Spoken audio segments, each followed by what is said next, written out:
नमस्कार सबैजनालाई। यो च्यानलमा मैले एउटा गर्भपतन सम्बन्धी भिडियो बनाएको थिएँ जसमा चाहिँ 97,000 प्लस भ्यूज आइसकेको छ। तर पनि धेरै जसो व्यक्तिहरूले मलाई पर्सनलमा मेसेज पनि गरेर गर्भपतनसँग रिलेटेड कुराहरू सोध्नुहुन्छ। त्यो भएर आज चाहिँ ती सबै समस्याहरूको बारेमा कस्तो समस्या हुन सक्छ, यो गर्भपतनको औषधि खानुभन्दा अगाडि के कुरामा ध्यान दिनुपर्छ, कसरी खानुपर्छ, सम्पूर्ण कुराहरूको बारेमा यो भिडियोमा भन्न गइराखेको छु। तपाईले गर्भपतन गराउनुभन्दा अगाडि चाहिँ यो भिडियो हेर्नै पर्ने हुन्छ। यो हेर्नु भएन भने पछि मेसेज गरेर अथवा कति दुःख पाउनुहुन्छ, पछि अरूलाई सोध्नुपर्छ के गर्ने कसो गर्ने भनेर। त्यही भएर यो भिडियोलाई अन्तिमसम्म हेर्नु होला। भिडियोमा एउटा लाइक गरिदिनु होला, मलाई हौसला मिल्नेछ, एउटा मोटिभेसन मिल्छ। र केही मनमा लागेको कुराहरू छ भने कमेन्ट पनि गर्नु होला, म अवश्य नै रिप्लाई गर्नेछु। हेर्नु, सबभन्दा पहिला कुरा गर्भपतन गराउनको लागि अहिलेको समयमा धेरै हातिहाल्नु पर्दैन हैन। अब यो 70 दिनसम्म 10 हप्ता भन्छ हैन। 10 हप्ता भनेको मतलब 70 दिनसम्मको तपाईले सुरक्षित तरिकाले औषधिको मार्फत गर्भपतन गराउन सक्नुहुन्छ।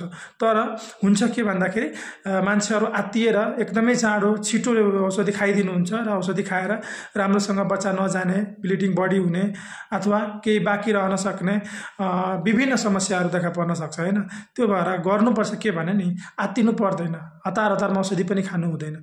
औषधि कस्तो बेलामा कुन कति समयपछि खानुपर्छ भन्दाखेरि नि, तपाईले सबभन्दा पहिलो कुरा पिसाब चाहिँ गर्नुभयो, पोजिटिभ भयो, अब आइसक्यो। अब त्यसपछि तपाईले प्लान गर्नु त्यो बच्चा राख्ने हो कि होइन। अब त्यसपछि यदि नराख्ने नै हो, डिसिजन लिइसक्नु भएको छ भने त्यसको लागि एउटा समय हुन्छ। समय भनेको 10 हप्तासम्म भन्न त भन्छ, तर 6 हप्तादेखि 10 हप्तासम्ममा तपाईले औषधि खान सक्नुहुन्छ। 6 हप्ताभन्दा अगाडि खाँदाखेरि के हुन्छ भने नि, बच्चा राम्रोसँग पाठेघरमा बसेको हुँदैन अथवा एकदम सानो हुन्छ, त्यो चाहिँ राम्रोसँग बाहिर निस्किँदैन, जाँदैन औषधिले काम गर्दाखेरि। औषधिले कसरी काम गर्छ भने नि, त्यो पाठेघरलाई खुम्च्याइदिन्छ। जुन व्यथा लाग्दाखेरि पाठेघर खुम्चेर बच्चालाई फाल्छ नि त, त्यसरी गरेर त्यसमा दुईटा औषधि हुन्छ नि त। एउटाले के गर्छ भने त्यो पाठेघरमा बसेको बच्चालाई त्यसलाई छुटाइदिन्छ हैन, छुटाइदिन्छ पहिलो औषधि खाँदाखेरि। त्यसपछिको अर्को 4वटा औषधि खाँदाखेरि त्यसलाई पुस गरेर मतलब त्यसलाई थिचेर निकालिदिन्छ बाहिर। तर धेरै सानो छ भने त्यो राम्रोसँग छुटिँदैन, राम्रोसँग बाहिर जाँदैन। त्यही भएर हतार छिटो खाइदिनु हुँदैन। 6 हप्तादेखि लिएर 10 हप्ताको बिचमा तपाईले औषधि खाँदाखेरि राम्रोसँग जान सक्छ हैन। तर औषधि खानुभन्दा अगाडि अर्को कुरा ध्यान के दिनुपर्छ भन्दाखेरि नि, आफै खुसी औषधि नखाइदिनु होला, प्लिज। यो चाहिँ रिक्वेस्ट गर्न चाहन्छु। आफै खुसी त ल खाइदिनुहुन्छ, केही भएन। यदि समस्या भएन भने त ल ठिकै छ, बच्चा गयो। तर समस्या आइदियो भने त के गर्नुहुन्छ? त्यसपछि तपाईले गाह्रो हुन्छ नि त। अब के गर्ने कसो गर्ने, औषधि कहाँदेखि लिने, धेरै मानसिक चिन्ता हुन्छ।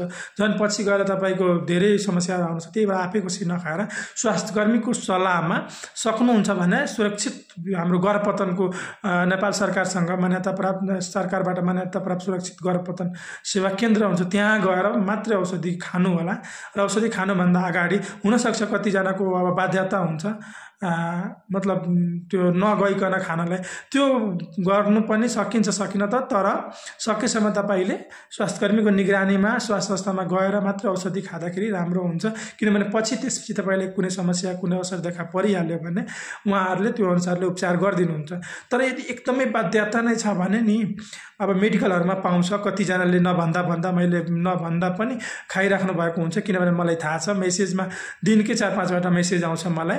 अहिले पनि त्यो भिडियो एकदम र्याङ्क गरिराखेको छ, मेरो 97,000 प्लस भ्यूजहरू आइसकेको छ त्यो भिडियोमा।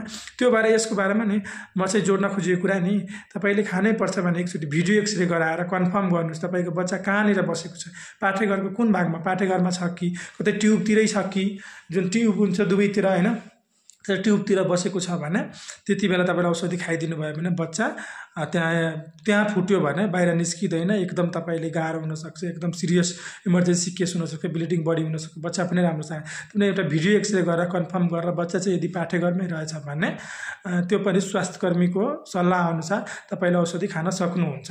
र औषधि खाँदा पहिलो औषधि खाएको 24 घण्टा पछि अर्को 4वटा औषधि खानुपर्छ। 24 घण्टामा खाँदा पनि भयो, 24 घण्टा पछि केही समयमा खाँदा पनि पनि भयो। तर कस्तो फेरि अर्को समस्या पनि के आइदिन्छ भन्दाखेरि नि मान्छेहरूले जानी अब कुनै बेला यस्तो बेलामा औषधि खाइदिनुहुन्छ कि त्यो गएर अब अहिले बेलुका खाइदिनुहुन्छ, बेलुका खाँदाखेरि अब 24 घण्टा पछि भनिन्छ नि त खानालाई, त्यो गर्दाखेरि 24 घण्टामा तपाईँको भोलि बेलुका खानुपर्छ, बेलुका खाँदाखेरि राति ब्लिडिङ हुने सम्भावना बढी हुन्छ, राति ब्लिडिङ भयो भने तपाईँलाई गाह्रो हुन्छ।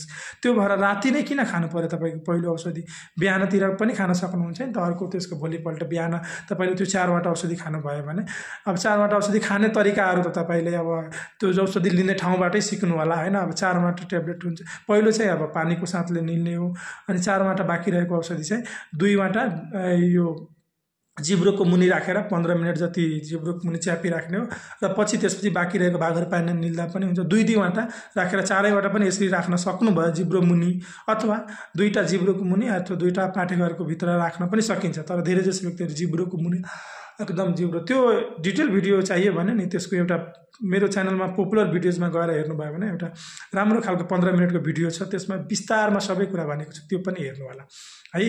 अहिलेको लागि मैले भन्न खोजेको मुख्य कुरा के हो भने नि धेरै आत्तिएर एकदम छिटो औषधि नखाइदिनु होला। 6 देखि 10 हप्ताको बिचमा औषधि खानुपर्छ, र औषधि खानुभन्दा अगाडि एकचोटि भिडियो एक्सरे गरेको हुनु पर्यो तपाईँको बच्चा कहाँनिर बसेको छ। र अर्को कुरा चाहिँ स्वास्थ्यकर्मीको सल्लाहमा औषधि खानुपर्छ। औषधि खाइसकेपछि केही तलमाथि केही समस्याहरू आयो भने उहाँहरूको सल्लाह सुझाव पनि लिन सक्नुहुन्छ।